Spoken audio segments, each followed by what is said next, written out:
আরো সম্পদের পাহাড় চাই। ব্যস্ত, আমরা মহা ব্যস্ত। এত ব্যস্ততা কিসের? স্টপ, থামেন, অনেক হয়েছে, আর না, বসেন, একটু ভাবেন। দাদা চলে গেল, বাবা চলে গেল, মামা চলে গেল, আমাকেও চলে যেতে হবে। মাঝে মাঝে কবরস্থানে যাবেন, যে একটু দেখবেন এই কবরস্থানে শিশুরা শুয়ে আছে, কিশোররা শুয়ে আছে, আপনার মতো তাগড়া যুবকরা শুয়ে আছে, ওদেরও রক্ত গরম ছিল আপনার মতো। আজ ওরা নাই, সব শেষ। আপনাকেও যেতে হবে, এই কবরে আমাদেরকে যেতে হবেই। কবরের প্রশ্নের উত্তর দিতে হবে, চিল্লায় বলেন ঠিক কিনা? কবরে প্রথম প্রশ্ন করা হবে, মার রব্বুক, তোমার রবের নাম কি? আমাদের রব কে?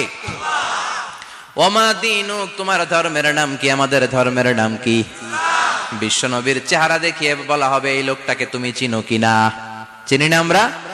চাঁদের চেয়ে সুন্দর তুমি, নবী আমার কমলিহি ওয়ালা, দু জাহানের বাদশা তুমি, প্যারা নবী সাল্লাল্লাহু আলা, দু জাহানের বাদশা তুমি, প্যারা নবী সাল্লাল্লাহু আলা, চাঁদের চেয়ে সুন্দর তুমি, নবী আমার কমলিহি ওয়ালা। সুবহানাল্লাহ পড়ে।